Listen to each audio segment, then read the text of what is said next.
Hey, and welcome back to Georgia Goes Primal, the YouTube channel where I try to be a responsible consumer and live in integrity with my ideals, and it's really hard. I'm Georgia, as you might expect, and this is my first proper video. For this first video, I was going to talk about deodorant. I was trying to sketch out that video like with notes, and it was getting super long, and I realized that I was getting ahead of myself because what I have to put in front of all of that is how we're going to be evaluating these products at all. Like, there's no framework yet, so we've got to set that up. But today's video is going to be about information sources. I have a couple different ones picked out. They all have different ideals that they're beholden to, and we're going to talk a little bit about reading critically. So let's get into it.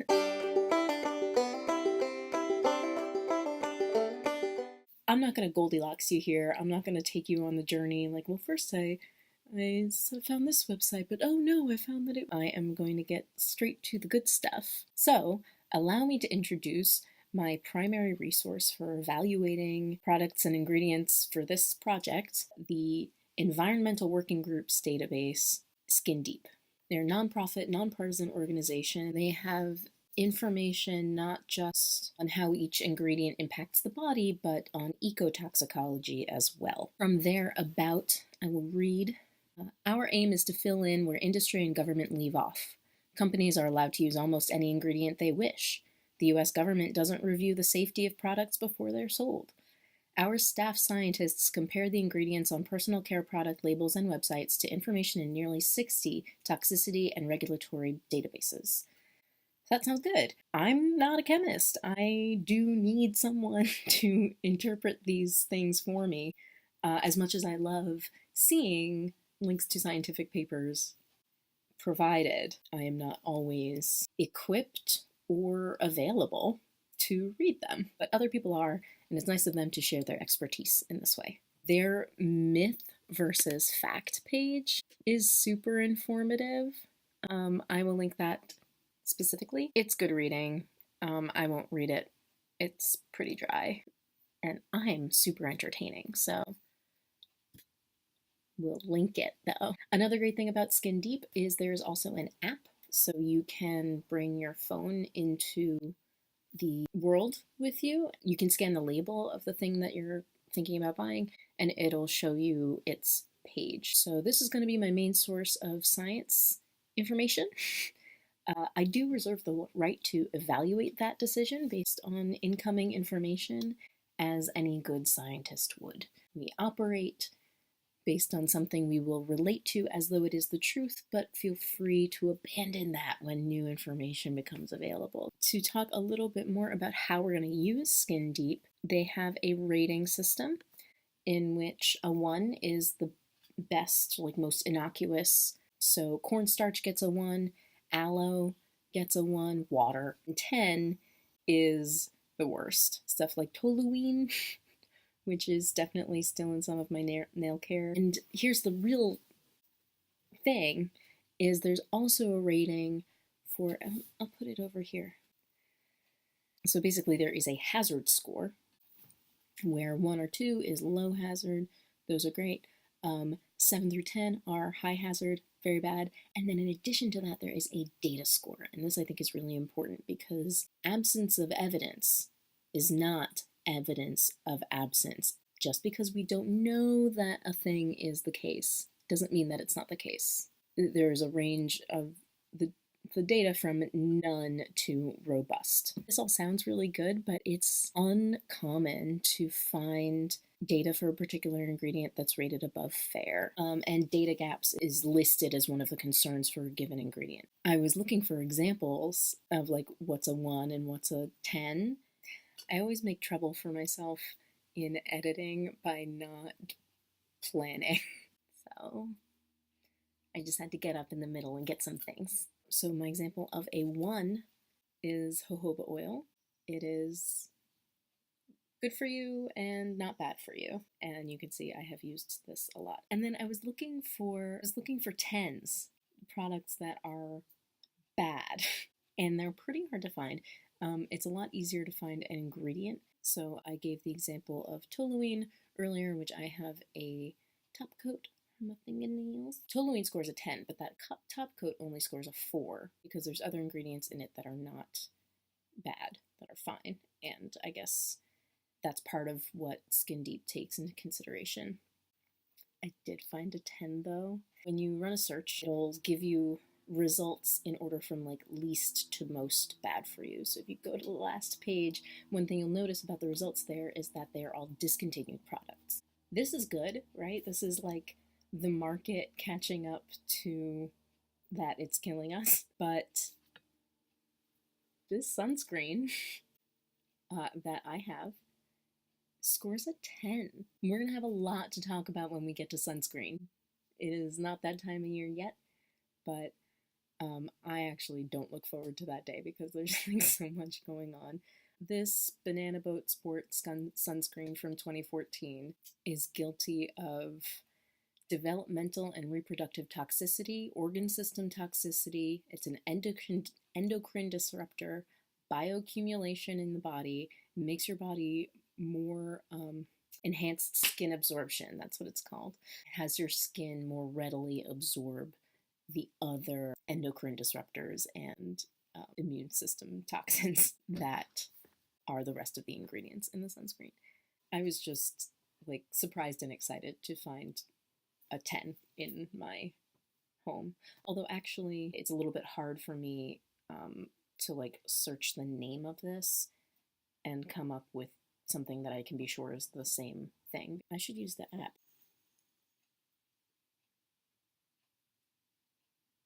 Oh, it's only a 4. What was I saying? Do you know? You're not a person. You're a camera. Another resource I want to talk about is worth talking about is safecosmetics.org. They're more oriented towards public outreach, and they have created a lot of like handy, digestible little note cards when you're shopping. Avoid these things, and that is great. Skin Deep has more citations, which appeals to me. It's more Cliff's Notes and less specifics. So if you just want to know the what, they have a lot of handy little cute units of packaged information for each thing. And I think they're good at what they do. So it'll tell you that, for example, toluene, which I was just talking about, is something you should avoid in your nail polish, but it doesn't explain why or how we know. And for me, that asks a lot more questions than it answers. The other thing about relying on what information rather than why is that a lot of the time the what, that is the specific recommendations for what to and what not to avoid, can conflict with each other. There's so much out there. There's so much. A lot of it is wrong. It's so hard to know if it's wrong or not. It's so hard. So if they're not providing a why, and especially sufficient explanation for me, it sort of gives me nothing to go on. For me, safecosmetics.org is a good start and insufficient for my purposes. I am too curious a mind to be sated by mere instruction. Another site I may be using is Beautypedia. It hosts cosmetics and skincare reviews, not by users, but by their like experts. And they're really oriented towards performance, not safety necessarily.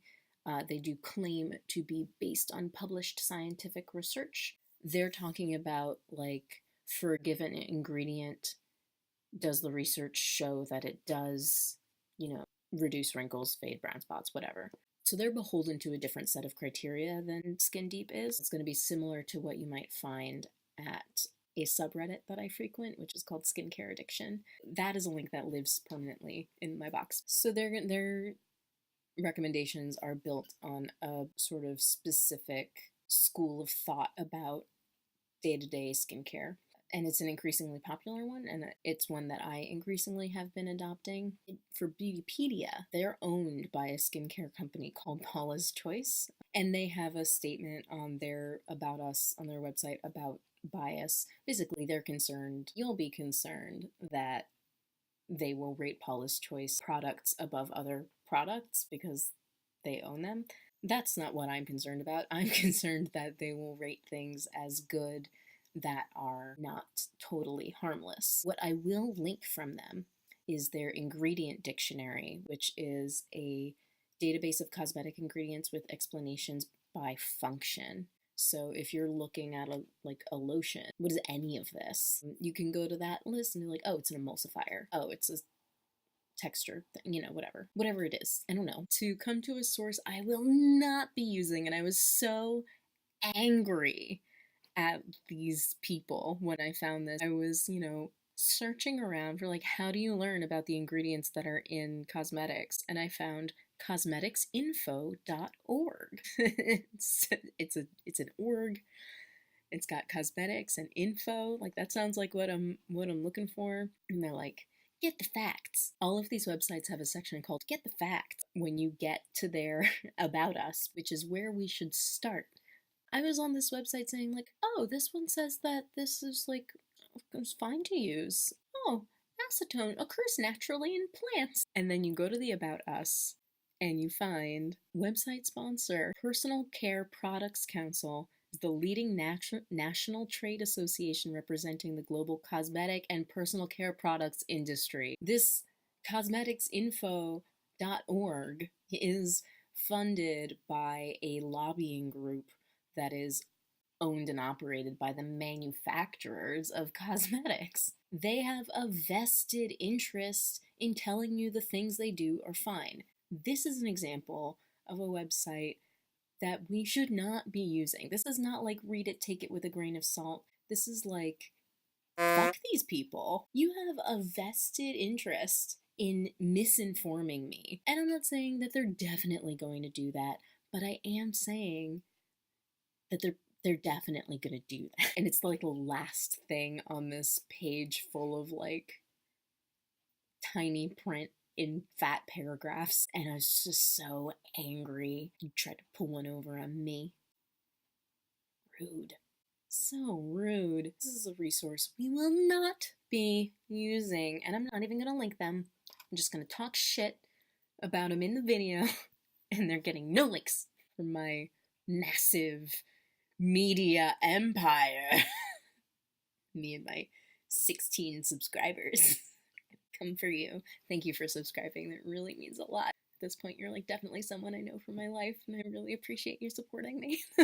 Final note, the Purely Primal Skincare Guide. This is an ebook, contains truly paleo skincare recommendations, beginning with nutrition. So there's the first chunk of the book is not even about what you put on yourself, but what you put in yourself. I think that is absolutely a great common sense way of going about it. Everything that I recommend is food. They call it skin food.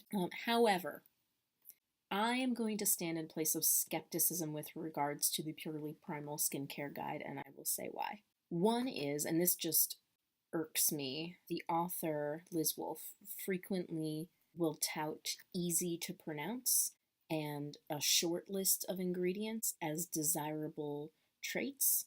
And this is not a good metric. This is a bad metric. This is an ignorance supporting metric. This is let us live in the frame of what we know already. That just is antithetical to what we're up to here. However, there are a lot of common sense, helpful skincare recommendations in there, largely geared towards supporting your body's natural functions, which I can get behind. But those helpful, good, common sense skincare recommendations are often folded in with these bad ones, repeatedly recommending baking soda as an exfoliant. That is one place where the Paula's Choice skincare addiction subreddit side is totally at odds with the paleo skincare side. They are absolutely opposed on that point.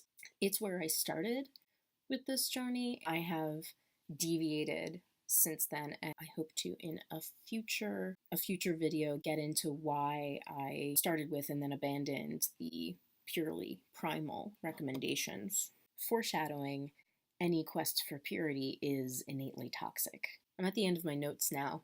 In sum, I am not a person who should be recommending anything, and I don't recommend doing anything. However, what I will be doing is using skin deep ratings throughout the project. Like we'll talk about a given deodorant or sunscreen or whatever, and we'll give its toxicity rating, hazard rating, as sort of a basic place to start with, like evaluating the safety of a given product. All of this was really just to say that. That's all we got. That's all she wrote. Yeah, that's all we're going to talk about today. Thank you so much for watching. I so look forward to putting together the next video, which I do intend to be deodorant oriented. And I will see you next time, because you will have remembered to like, share, and subscribe, and comment below. Is that a good exit? Should I just... You can see my dirty crock pot in the background.